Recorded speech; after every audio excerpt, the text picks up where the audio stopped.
Okay, guys, we are slightly different than the last few weeks. So I'm doing it inside today.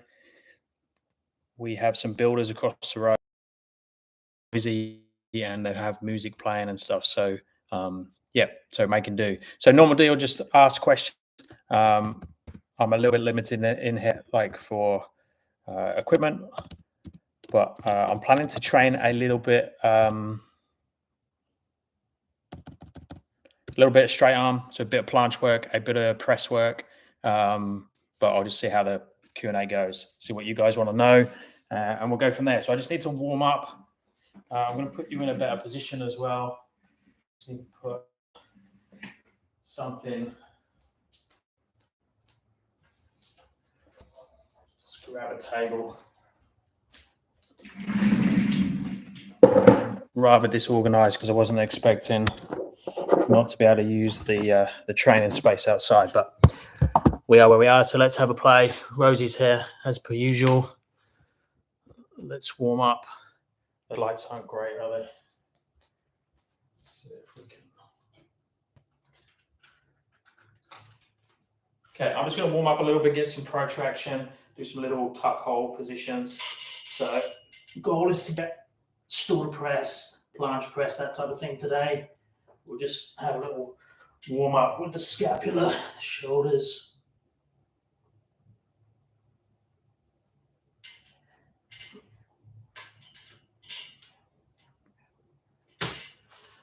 Normal deal there, just shout out questions as we go.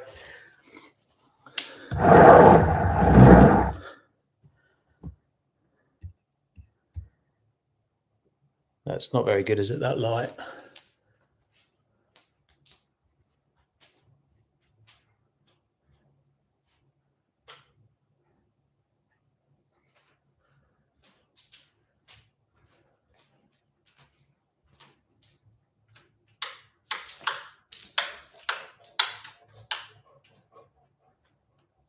Shut it, see if that helps. Okay, I think that's better. No questions yet? Okay, let's do a handstand. So I've got the options. I'm lucky inside I've got high ceilings. I've actually got higher ceilings in here than I have in the garage. So I can then train on an elevated surface and do handstands fine. As you can see, could probably go on the yellow ones actually. But because we're going to work sort of press, planche press, that type of thing, I'm going to just start with some eccentrics. So I warmed up a second ago with those, just scapular push-up type movements into tuck planche, and then froggy position on the way down. So notice I've taken the legs apart, going to bring the knees down, which is going to help round through the low back, through the mid back, through the upper back there, and then slowly come through to a tuck L sit. Doesn't feel too bad. First one of the day. We need some questions though, guys. I can't train constantly. Too old for that. You need to give me my rest. So is there anything you need to know? Questions about my training, questions about your training?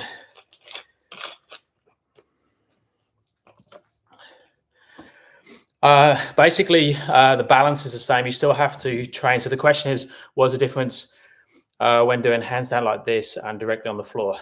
So we still have to balance, overbalance and underbalance. The difference on bars is that you can pull yourself around a little bit more. So, you know, if I come this way, I can pull back with the wrist. So we have more of a neutral wrist position, where when we're in a handstand, we're falling into the fingers, then we're using the shoulders to come forwards and backs.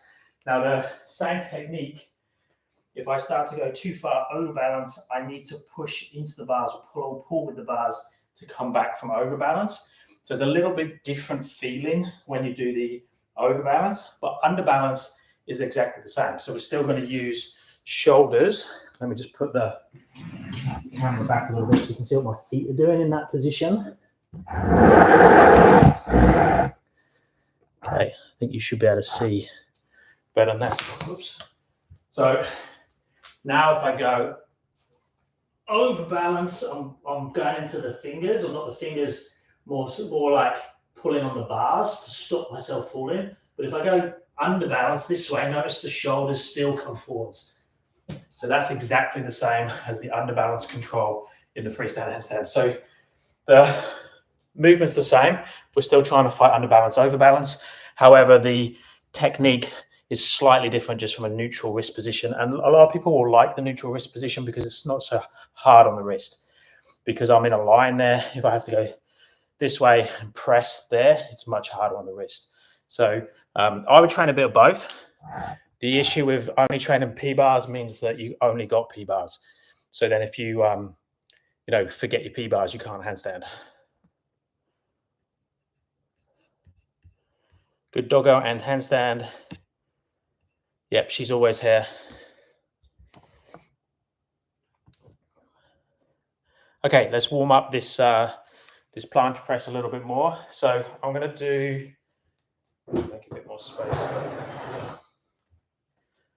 Get you so you're more in line with the bars.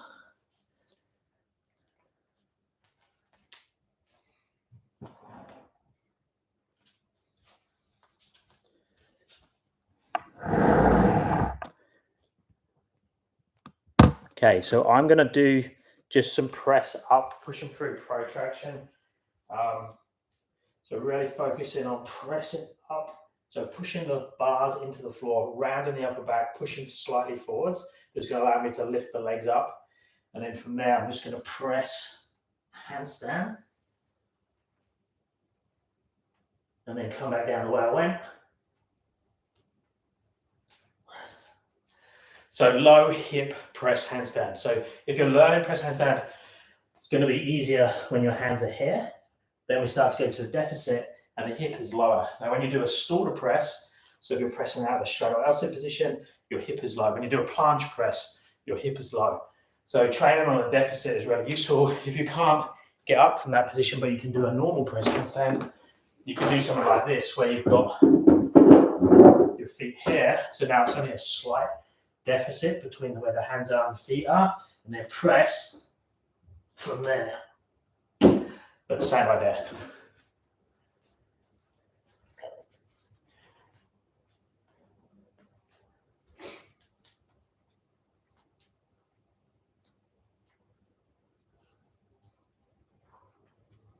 Okay, I'm going to go on the big bars now, do this same thing. So see if I can press up from a lower position.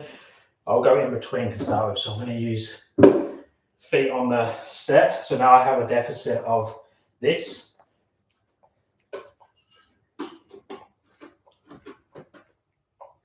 So pushing into the upper back. You could slide your feet up or box or bars as well. That's another option that makes it slightly easier.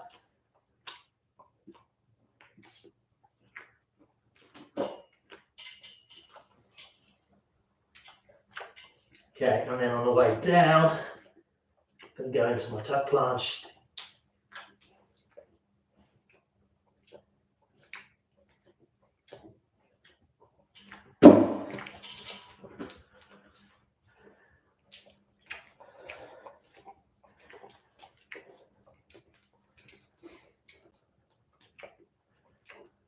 Little breather. Any questions? We've only got 4 people on at the moment.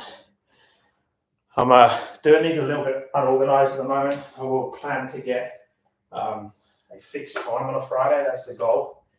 And then do the same thing every week. And then we can build on it to answer questions previous weeks. And I am going to do, I know I talk about it every week, is the way you guys send some videos in, and we can critique your videos live.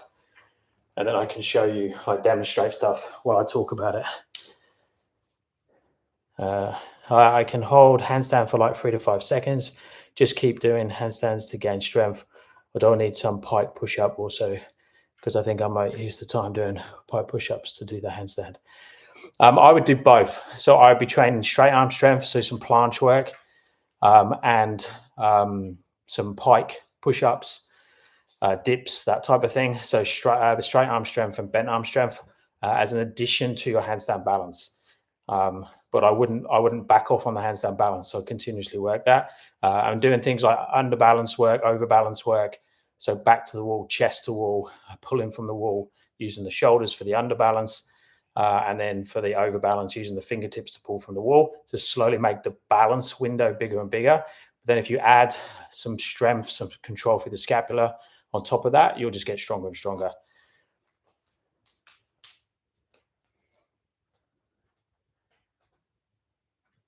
Because you'll find at the moment that when you're kicking up to your balance window, like it's tiny. If we can create a more of a straight arm strength, so that means I can kick up to like this position, look and still hold.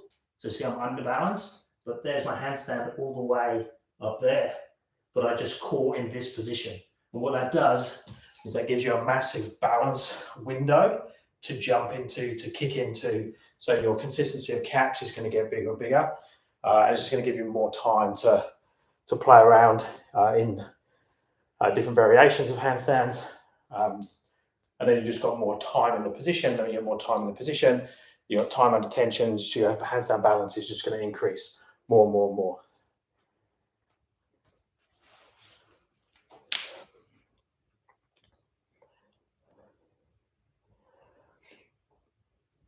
Okay, so I'm going to make the next one a bit more planche pressy. So instead of going straight up from a deficit, I'm going to try and take the legs backwards a little bit as I go up, or the hips back. So I'm going to create a bit more external rotation, so turn the hands out. These bars are, it's very warm here, and these bars are a bit slippery. You could do some tape on these, so I've got the tape on there. I've got some. Saw some lying around somewhere.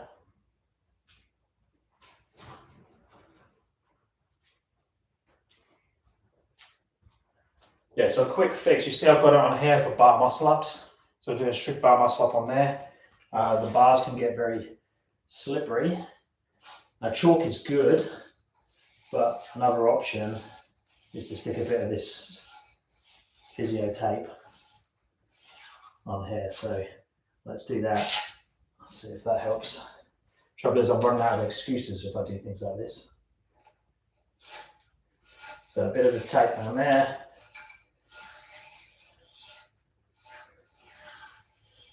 You know, same thing if you're balancing on the floor and you're on wooden floor or something that's, your hands are sweaty, or concrete floor and your hands are sweaty. It doesn't work too well. It doesn't give you as much confidence in the position. So let's see how that feels now. So a bit more planchy press. You take the shoulders forwards. Then push up and around to the handstand. They get a little bit hard on the way down. So stay out open a bit more. Yeah, that was much better with the tape.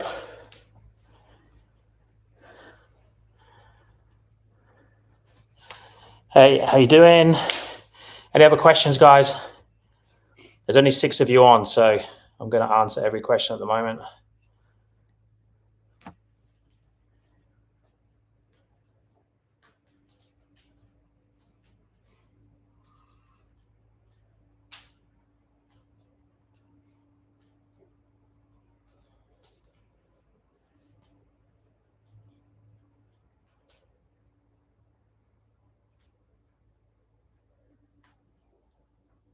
So I'm going to alternate. So that one was a bit more planche pressy.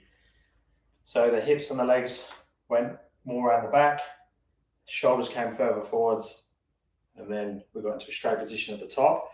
This time I'm going to make it a bit more starter pressy, making up lingos. So create a bit more space.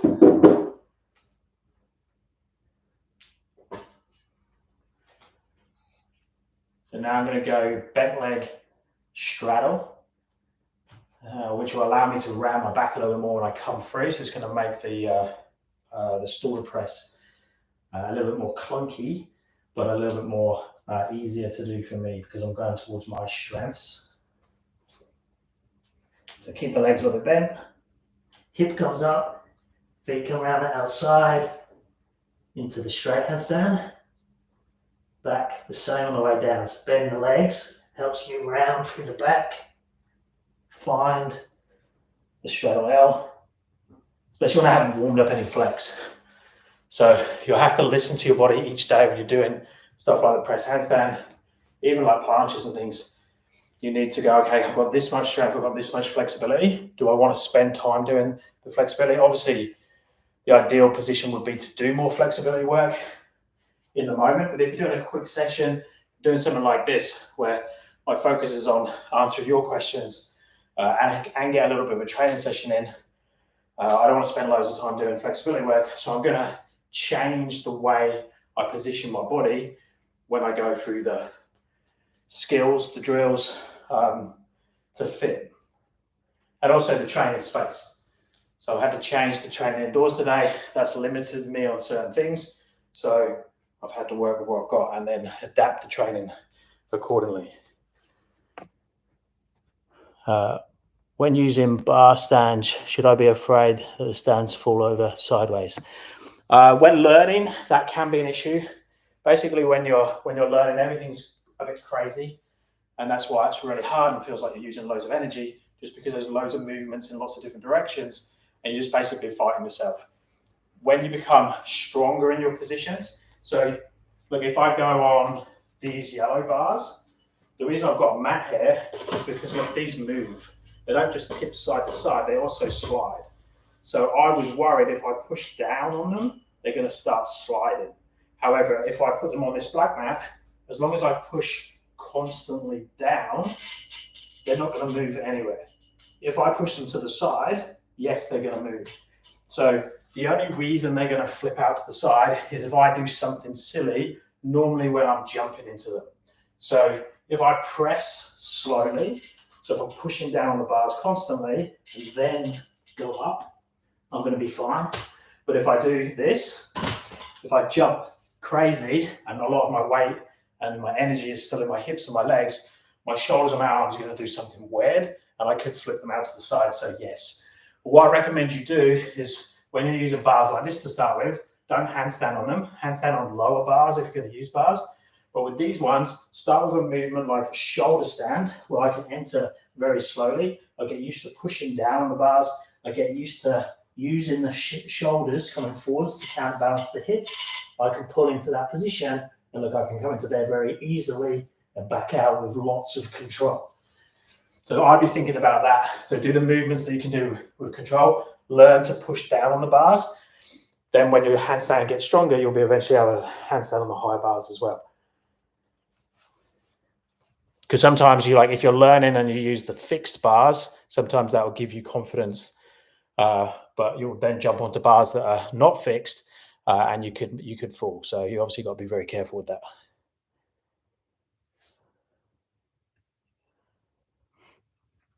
Hello, still can't hold a balance for a kick up to handstand, though I can do chest to wall handstand assisted for a minute max. Perfect. How long should I do exercise for? I usually do it for 2 sets of a minute. 2 sets for a minute, chest or handstand, perfect. So then I would start to play with, I'll do that as your warm up. Obviously warm your wrists and your shoulders, do a hang, warm the hips and stuff up. Do a chest or handstand, 60 seconds, 90 seconds, 1 to 2 sets of those. Then I would practice your kick ups and your back to wall pulls from the wall.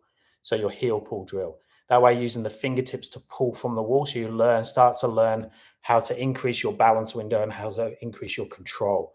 And then once that feels okay, then turn around chest to wall and do the toe pull drill. So I don't have great wall space in here, but if I kick up and touch, so this is window glass. It's not the best, and you can't really see my hands. But now I've kicked to the wall, my heels are against the wall. I'm going to push through my fingers until my heels come off. Then I'm going to go back to the wall again. So I'm just learning to pull slowly from the wall into a handstand, just using the fingers, lengthening the body. Once I've done that, then I'm going to start to pull from the wall and hold for time. So I would add that to your chest to wall handstand holds. So the cool thing with learning a handstand balance is that it's very simplistic. You do only need 2 or 3 exercises. So that chest to wall handstand, the heel pulls, what I just showed. And then when you're ready, turn around and go chest to wall, pull from the wall with the shoulders. Those 3 exercises will give you a freestanding handstand. There's lots of other like assistance exercises and things you can play with, but they're the main things that everyone in the world uses to teach people how to handstand. Okay, no more questions. Let's, what should we do next? Let's combine both of those. So I've done so far like planche press up to handstand, handstand back to planche. I've done stool to press. So when I've come through from a straddle L-sit position. So let's do a combination of both now. I'm a big fan of doing this one because the planche press is really challenging on the way up, but the stool to press is much easier. Let's stool to press on the way up, planche press on the way down. So I'm going to try to push the limits a bit more on the planche. See if I can get to a dodgy or something close to a straddle planche position. I say dodgy because my hip stays high with this at the moment, so I don't have the strength to fully open to a correct straddle planche. But let's see what I've got today. So stool it up, and then straddle planche down. Bars are too narrow. So this is what you're going to find when you combine skills like that. So a press handstand, I'm going to have my hands a little bit closer together. But if I try and go into a straddle planche or a harder planche variation, I need a little bit more external rotation to turn the bars out. I need to take the bars a little bit wider as well. So that wasn't a correct setup for my planche there. So I'll rest, try again with the bars a bit wider. How many sets should I do for both exercise, and how long should rest for each sets and reps? I usually do these exercises after my workout, by the way. I would flip that. So if your workout is strength-based, I would do balance before strength. And in terms of rest, I would rest as much as you need to. Now, I know that's like controversial in terms of workouts. You should really have a set rest time. When it comes to calisthenics skill work, especially balance, we need to make sure that we're correctly using the right techniques. The risk is if we train like too quickly, so we don't rest enough, we just go through repetitions of work, but we're not learning the correct skill to get the balance. So I always say just rest as needed between balance work and really focus on the intent when you go through the balance.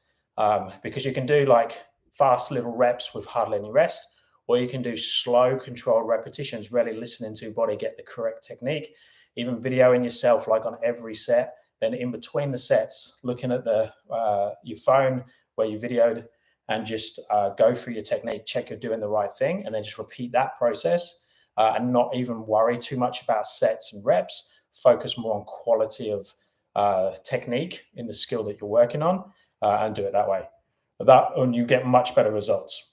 Obviously, if you're doing 5x5 strength, chin-ups, dips and stuff like that, then you can go more to a tempo, have 90 seconds rest between each one, something like that, 60 to 90 seconds, and work to a strict tempo.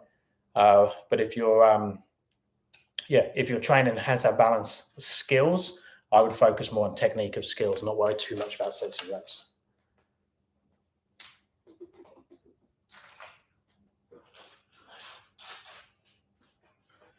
Okay, I wasn't pleased with that last one, so I'm going to go more exactly the same as last time, but I've got the bars turned out slightly and a little bit wider, so it should feel now a little bit easier for the planche. So same thing, stool them up, and then planche down.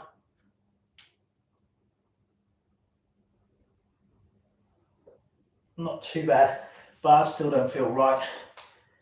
I might even need them a little bit wider.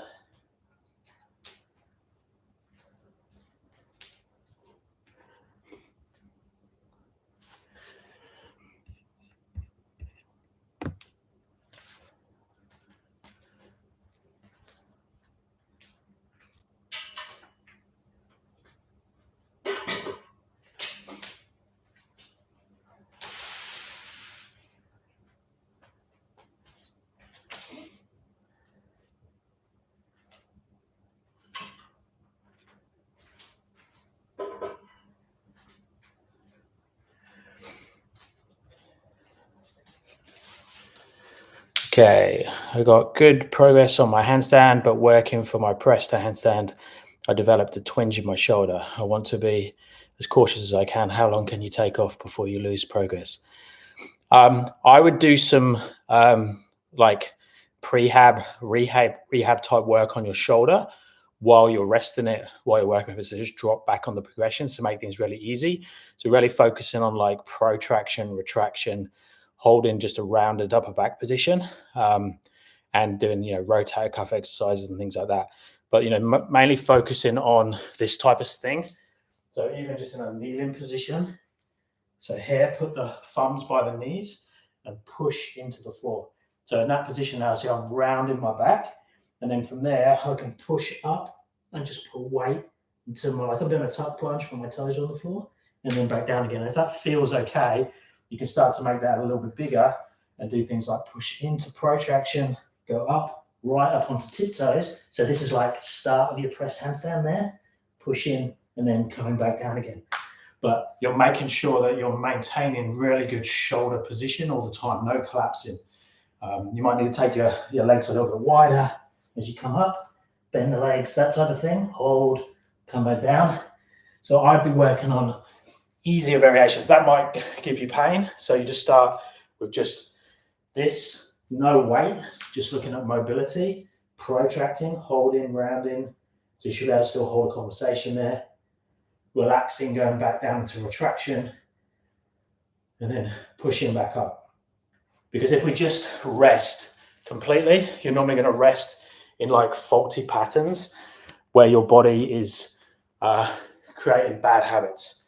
Because when we're resting, we tend to sit rounded, not in strong positions, with bad posture, shoulders come forwards and down, our lats get tight, our pecs get tight. So then when we try and do a handstand or press handstand or something like that, our body's going to be fighting that postural tightness. So that's the risk of not doing anything, especially when we're injured, because the body's repairing. And when the body's repairing, we need to repair in the best possible positions.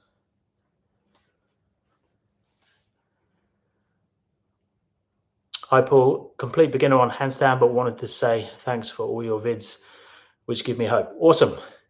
Yeah, remember, guys, I could do a 8-second handstand, 8 to 10-second handstand when I started, but it was really dodgy. It was inconsistent. I had a bit of strength from other training, but handstand-wise, I wasn't that good, and I was 37 years old.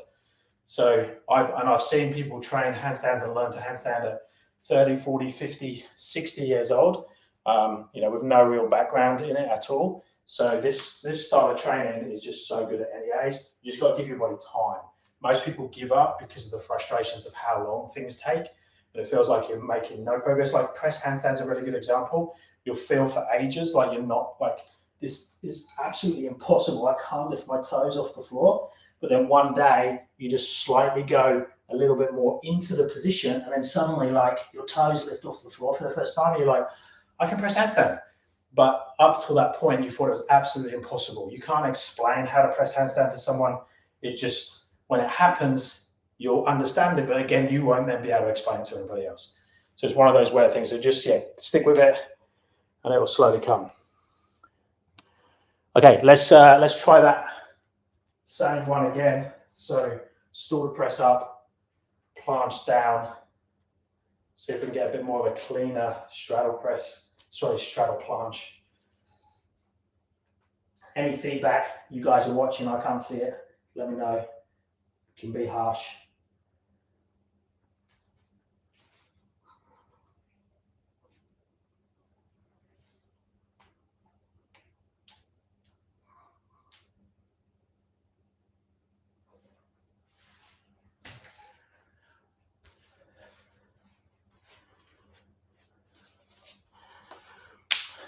Okay.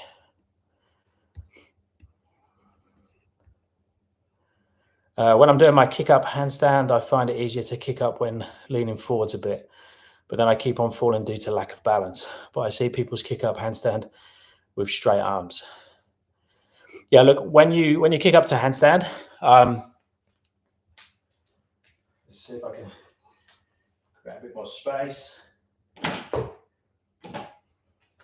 So I think we want as much energy as we can and control in the base. So our hands, our elbows, our shoulders, and our focal point. Those are the main controllers of the handstand. Now, if I get that right and I can take off all the energy there, watch how easy it is to kick up. See? But look at the position. It's not nice. My elbows are bent slightly, my shoulders forwards, my legs are apart. I'm in a banana position. But my balance is really good because I've taken over all of the control in the arms. So most people struggle with the kick up is because their arms and their shoulders aren't controlling. Their hips and their legs are controlling. So then when they kick up, the hips and their legs are doing everything, and their arms and their shoulders and their head and their focal point and things like that are going all over the place. And their hips and their legs are trying to control them. That's like trying to control yourself with your shoulders and your head when you're standing on your feet. But we don't. We control like this with our knees, with our hips, with our legs. So exactly the same on our hands. We need to get our hands, our shoulders, our elbows doing the work. Even if it means making your elbows a little bit soft, even if it means using some strength, taking the hands a bit wider, externally rotate a little bit, whatever needs to happen to suit your body, the base needs to do the work. And I'd actually position your shoulders and focal points slightly forwards and kick your hips and your legs up slightly behind. So if I'm in this position, watch where my hips and legs go. See, they go behind me. You can even go a little bit bananas. That's going to be much easier to catch than having shoulders that are really stacked back in this direction and then trying to kick the hip up, because you're more than likely going to take your hips and your legs over your shoulders, or worse, you try and take your shoulders underneath your hips, which creates an overbalanced position, and then you keep falling. Then that will scare you and you'll do the opposite.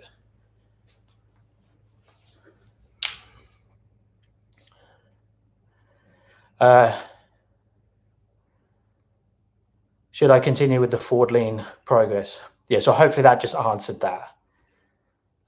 Wait, you don't live in the garage?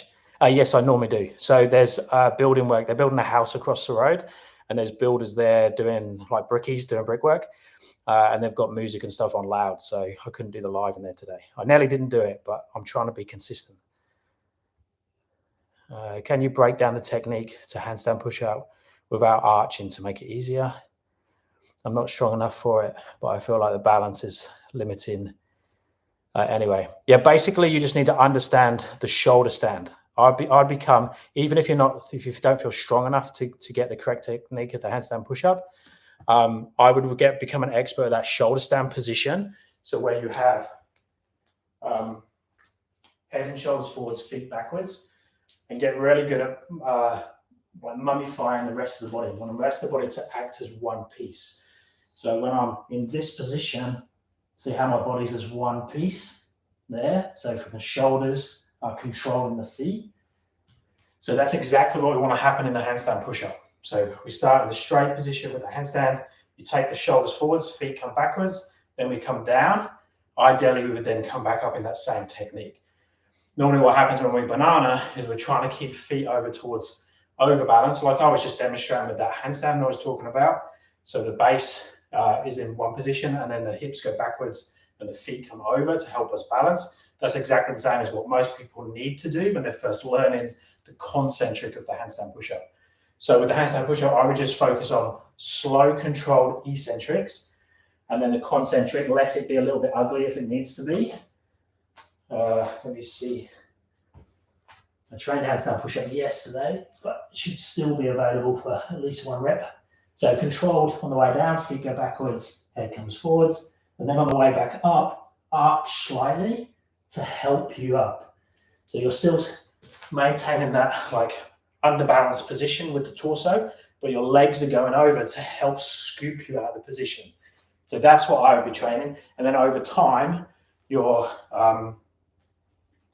concentric is going to get straighter and straighter. I hope you can hear that. I took the hat off with the microphone.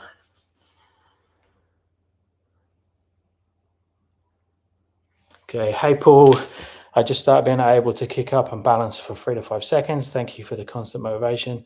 Is there another progression I should move on to, or just keep practicing? If you can balance for 3 to 5 seconds, it depends what you've been doing. I'd make sure that you can hold 60 to 90 seconds comfortably chest to wall handstand. I'd recommend make sure that you can do heel pulls and toe pulls. So both chest to wall and back to wall. For repetitions, once you can do repetitions, go to holds. Once you can do holds, like 20, 30 seconds coming off the wall, then you're ready to only go freestanding. But if you're getting 3 to 5 second holds, I'd be doing a combination of the back to wall, chest to wall drills, heel pulls and toe pulls, pulling off the wall, and then kicking up in the middle of the room and sort of do it as a circuit. But just if you're falling too much freestanding, do more against the wall. If none of that makes sense, then just check out my balance videos where I go through the heel pulls and toe pulls in a lot of detail. But they're the ones that everybody uses that trains handstands because they work. Super simple. It just needs lots and lots of reps. Okay, I better do another set. So I'm just going to continue with those, keep it nice and simple. So a good example of just warming up to a certain exercise and then just doing sets and sets of it. This works really well if you've got the skill already, and then you just strengthening it. Something like a planche, super simple because you can be in a tuck position for a beginner or band assist, and then all you do is you slowly open the body out. But it's super simple. We don't want to make it complicated by throwing 10 different exercises at it. We really need 1 or 2 exercises. Do it for years. Okay, let's stall her up, planche down.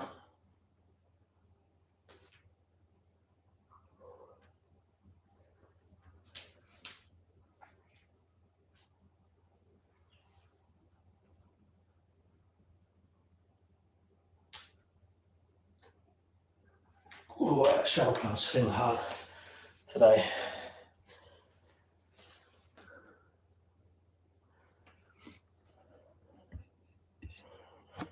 Okay, I'm planning to just be another 5 minutes on here, guys. So if there's any other questions you want to get.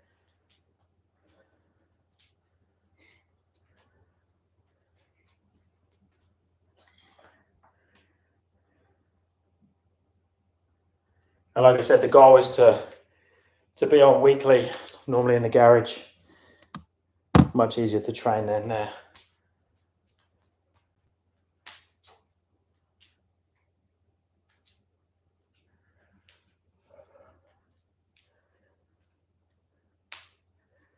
So any other questions before I sign off?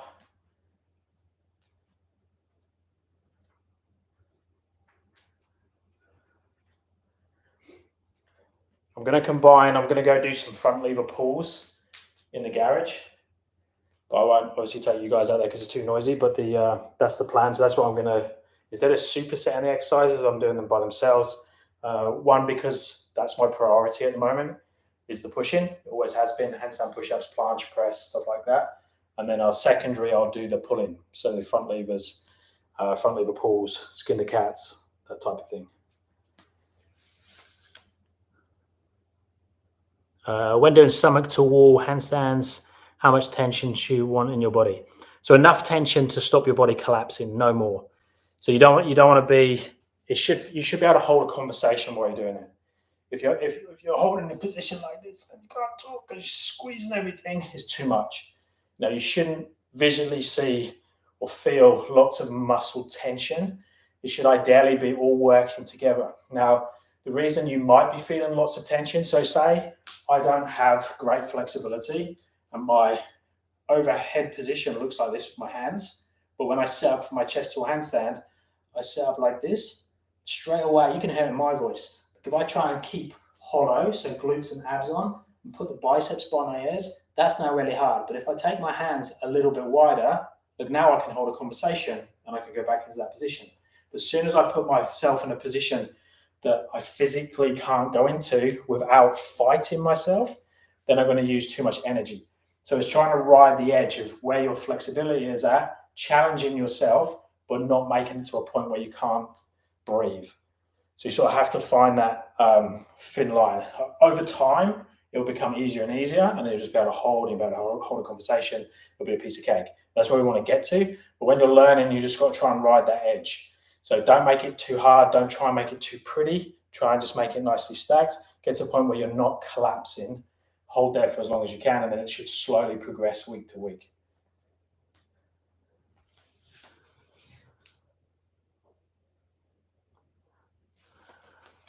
I want the L-sit to handstand on floor and can't balance a handstand on parallettes. Should I try floor or try parallettes? Is that even though I can't handstand on it? On floor, I can almost do bent arm press to shoulder stand. So all I'd do is I'd use like the IKEA steps. So that way you're balancing on the floor because these are a flat surface, but they're going to give you the elevation like the bars. Then you don't have to learn how to handstand on the bars. In a way, that's a better way to do it because then you can just slowly decrease the height. You can use a stack of weight plates. You can use boxes. Obviously, you just need to get to a point where you're happy to handstand on a height like this. But a flat surface is, preferable. And then I would add P-bars. I wouldn't do P-bars instead of, ideally, unless you have wrist issues or you just prefer doing P-bars. Hello, do you train every day? Yeah, I do something every day. Sometimes it's a quick 5-minute video. I'll do I do a handstand 365, so it's like a 365 challenge where every day I'll do some sort of handstand related thing. It could be a stretch, it could be one handstand. But then in terms of training, like I'm not counting this as a full session today because I'm doing live and I'm having a play. So I'll sort of alternate and ride the wave of having harder sessions where I might train 1 to 2 hours and train much, much harder. And then I have other ones where I'm creating a video at the same time and there'll be a lighter a day. But I recommend that everyone sort of does that and they just sort of ride the wave of intensity. But they try and aim for around 2 to 4 strength sessions a week where you're working straight arm, bent arm, those type of skills. And then, as much balance work as you can do if your goals are around balance.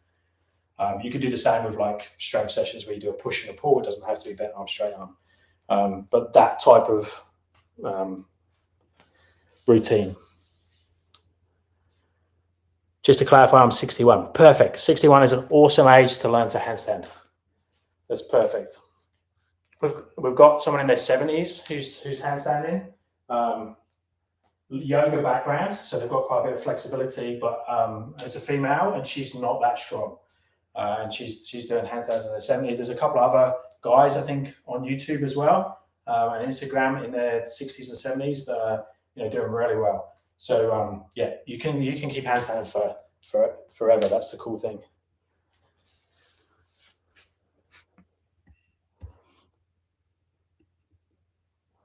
Hey Paul, unfortunately can't attend this live right now, but I wanted to drop in and say that I really appreciate you and your content. Thank you. Awesome. Thank you. That's great to hear.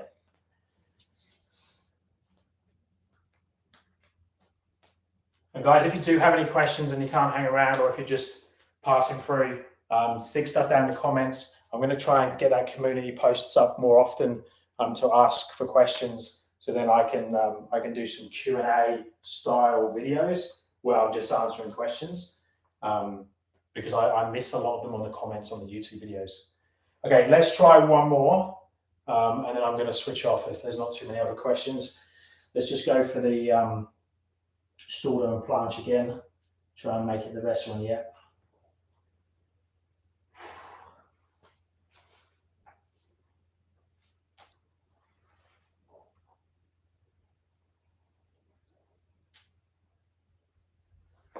Oh, not nice.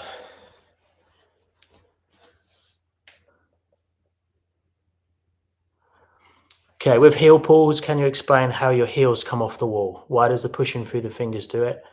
Often I'm pushing hard down my heels instead without. Well, the simplest way to understand this, because this is very confusing when you're first starting, is just stick your forehead, your nose against the wall, put your hands behind your back.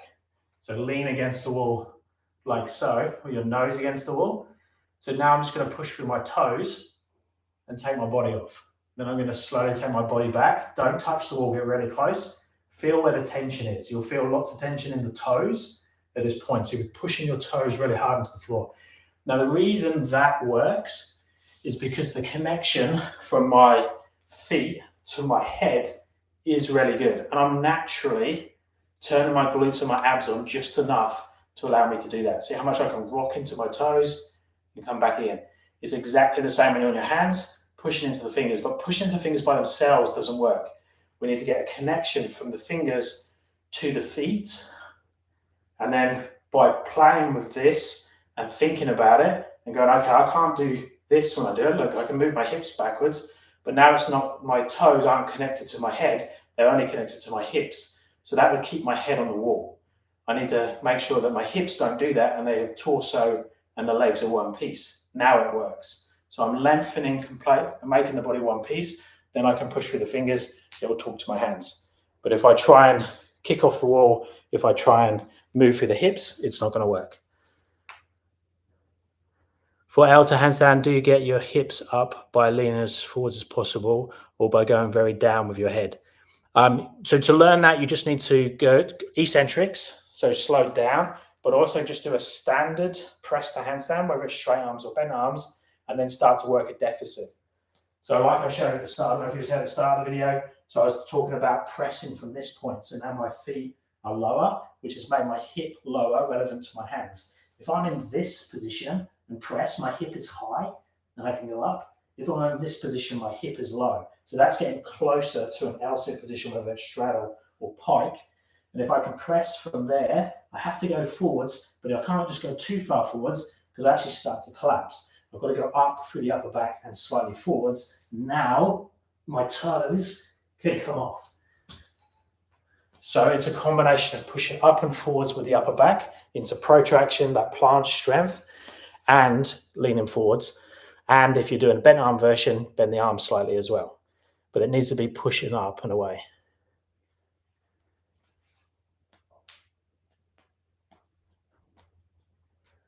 Okay, I think I'm gonna call it a day, but I will get that community post up. I've got to sort out that way of getting you guys to be able to send videos to me so I can use those in a YouTube video as well, and then go through some critiques and feedback as I do it. That's exactly the same as what I do with my online clients. It's really powerful, but it works in this context because there's one thing me demonstrating things if I can already do a skill, but if you watch someone else who's maybe a little bit more advanced than you or a little bit behind you in terms of the progressions towards handstand push-ups, presses and things like that, you can see very clearly where they're at. And if I give critiques to them, it's very powerful for you to learn. So that's the plan. I'm going to try and get that, obviously trying to stack that with my online clients and the app and all that sort of stuff as well, my daily commitments, but I'll do my best to try and get that up. And I'll speak to you again soon, guys. And we'll be back in the garage, hopefully, if it's not too noisy out the front. Okay, I'll finish there. Speak to you soon.